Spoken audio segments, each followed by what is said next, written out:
Dans ce monde où tout va trop vite, le Coin Cosy vous invite à prendre le temps. Chaque semaine, je vous partage mes coups de cœur, que ce soit des lectures, des musiques, des séries, des jeux vidéo et des astuces bien-être. Mon objectif, vous offrir un moment de détente, une bulle d'oxygène pour vous ressourcer. Salut à toi petite pépite créative, bienvenue dans ce nouvel épisode du Coin Cosy.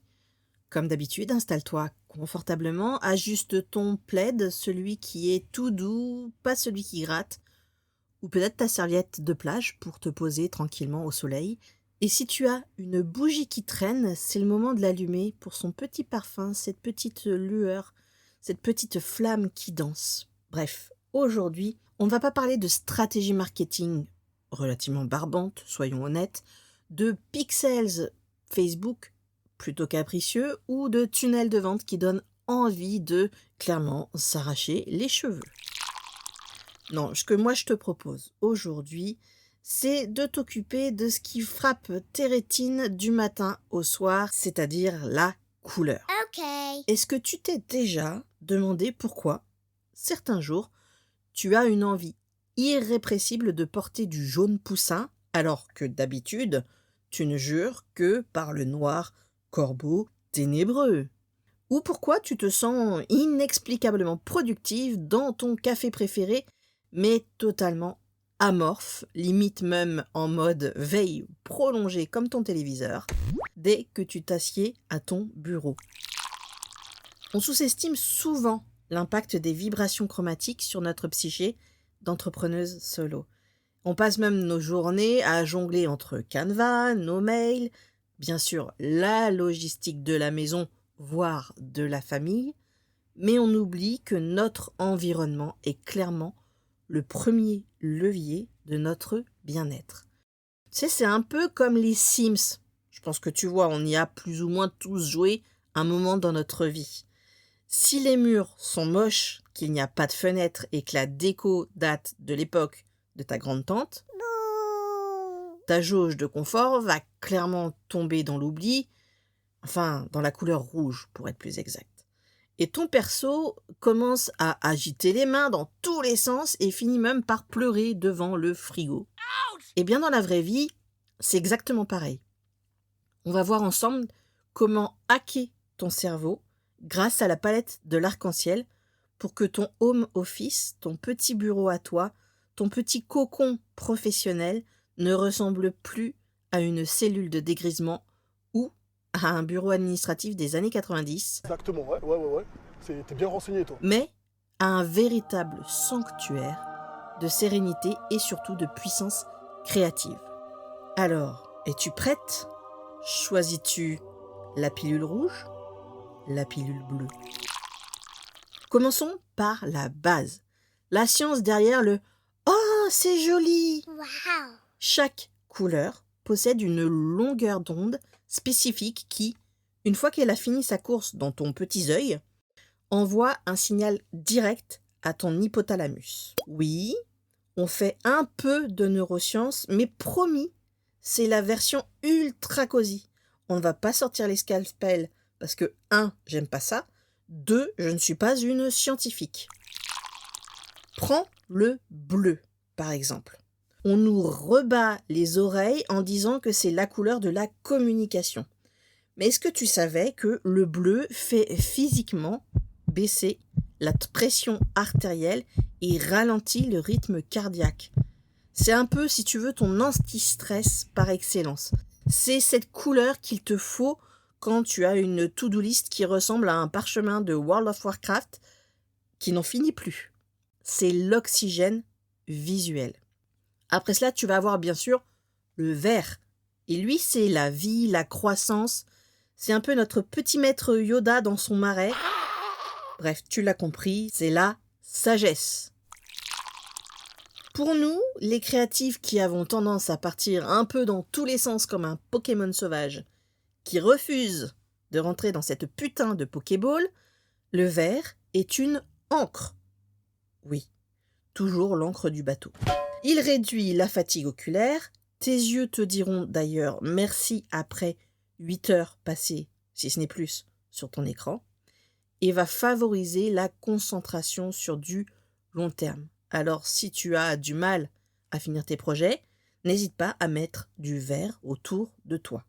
C'est un message subliminal que tu envoies à ton cerveau et qui lui dit « Respire, on avance sereinement, on ne va pas se faire bouffer par un dragon aujourd'hui. » Bref, tu l'as compris, c'est la couleur de la résilience. On ne peut pas parler de tranquillité, de calme, de sagesse, sans parler aussi d'un petit coup de boost. Et pour ce côté booster, je te propose le jaune et l'orange. Ce sont clairement des shots de dopamine de la palette. En même temps, jaune-orange, ça fait citron, orange, pamplemousse, enfin bref, tout ce qui te donne des vitamines.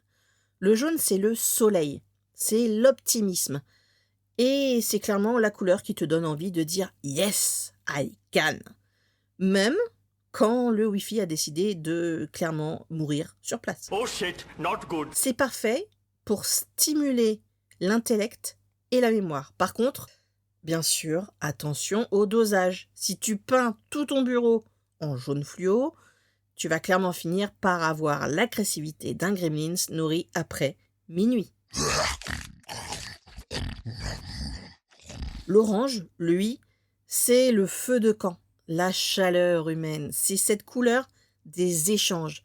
Si tu te sens seul dans ton aventure entrepreneuriale, et soyons clairement honnêtes, c'est souvent le cas quand tu es freelance et que tu es dans ton petit bureau à la maison, une touche de orange peut réchauffer l'atmosphère et te redonner ce petit kick pour envoyer ce message que tu n'oses pas taper.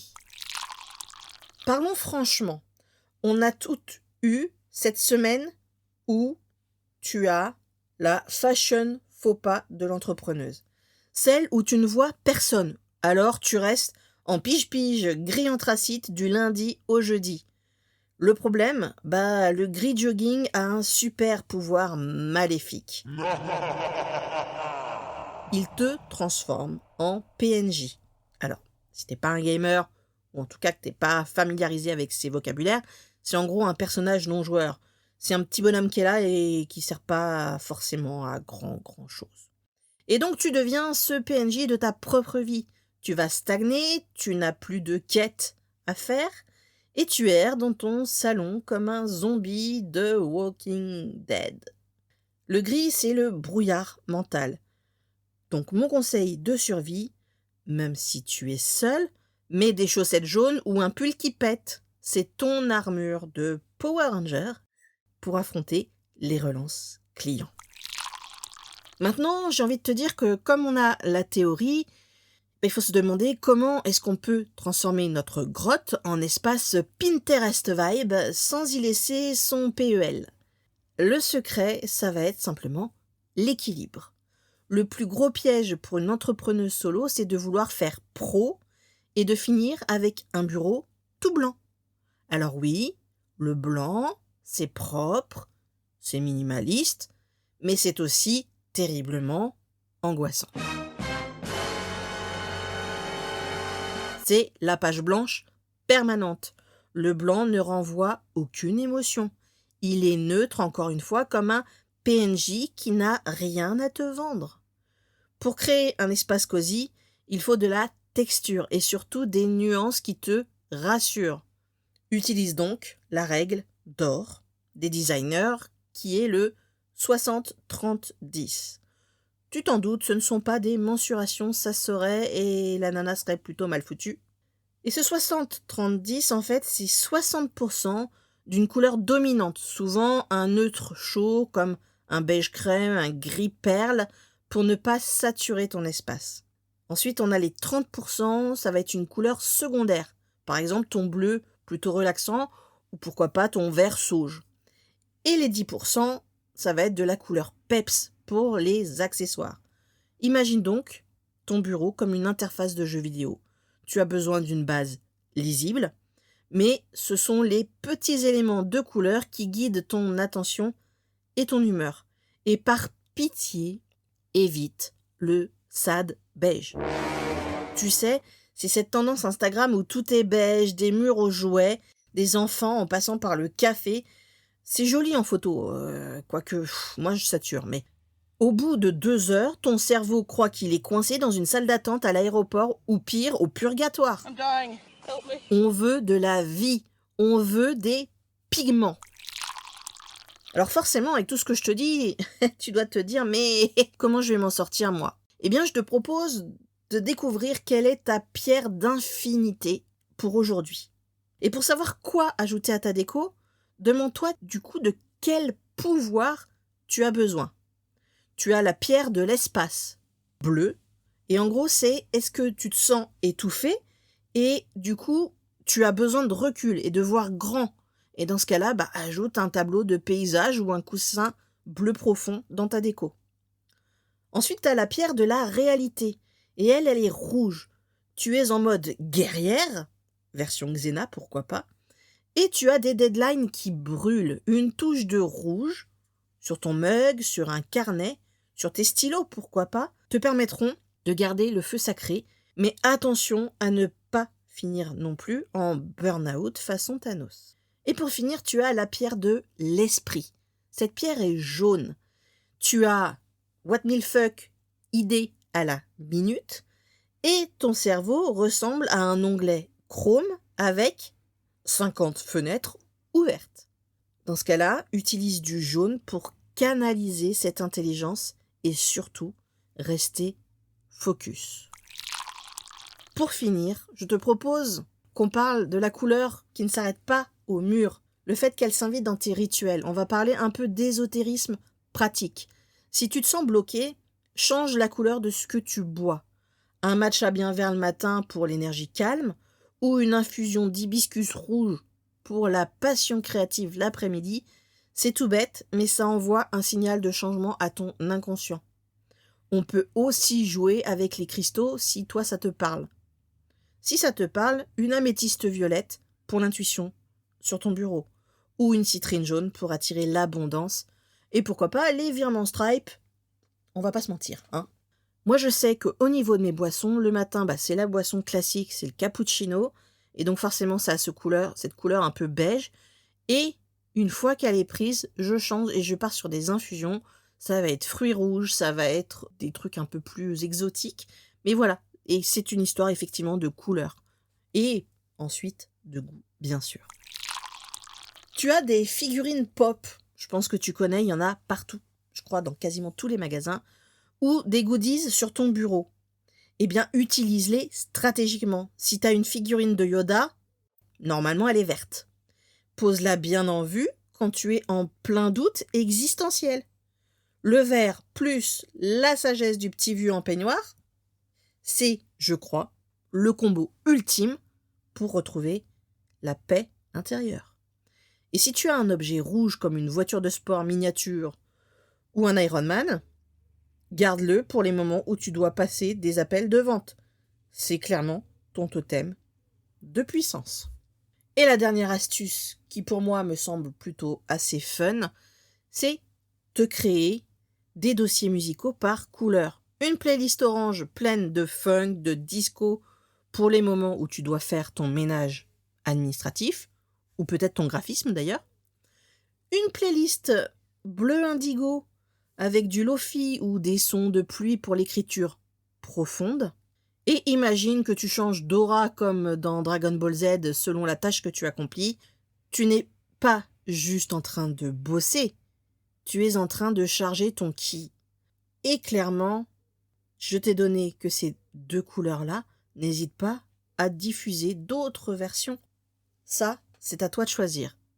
Et tu t'en doutes, j'aimerais bien savoir ce que tu mettrais dans une playlist verte, dans une playlist noire, dans une playlist pourquoi pas violette. Dis-moi ça en commentaire si tu le veux bien. Pour conclure donc cette petite balade dans l'arc-en-ciel, j'aimerais que tu retiennes une chose. Ton espace, c'est clairement le prolongement de ton énergie intérieure. Si tu te sens stagné, si tu te sens, entre guillemets, grise, ne reste pas là à attendre que le ciel se dégage. A few moments later. Il n'y a que toi qui fais la météo chez toi. Change un truc. N'attends pas d'avoir le budget pour refaire tout ton appartement. Achète juste un carnet d'une couleur qui te fait vibrer. Change ton fond d'écran pour quelque chose qui pète ou achète-toi un bouquet de fleurs. On n'est pas des robots programmés pour produire dans la grisaille. On est surtout des êtres humains de vibration, d'émotion et de lumière. Et c'est ce qui fait là toute notre créativité. Et parfois, je crois clairement qu'il suffit d'un petit pigment pour retrouver l'envie de conquérir le monde. J'espère donc que cet épisode t'aura donné envie de mettre un peu de paillettes et de couleurs dans ton quotidien de boss lady. Si t'as aimé cet épisode, bien sûr, n'hésite pas à le partager avec une copine entrepreneuse qui vit dans un bureau peut-être trop terne. Je suis sûre qu'elle te remerciera. D'ici là, prends soin de ta lumière intérieure. C'est la seule qui ne s'éteint jamais, même si parfois tu peux croire le contraire. Vraiment, si tu l'entretiens, ne serait-ce qu'un tout petit peu, elle ne s'éteindra pas. Je te remercie d'avoir passé ce moment avec moi dans le coin cosy. On se retrouve bien sûr très vite pour de nouvelles aventures. En l'occurrence, tu le sais, dès le jeudi, tous les jeudis. Donc, jeudi prochain, je serai à tes côtés si tu veux bien m'écouter. D'ici là, reste créative, reste bien sûr authentique et surtout, reste colorée. À la semaine prochaine, prends soin de toi, c'était Céline. Allez, ciao!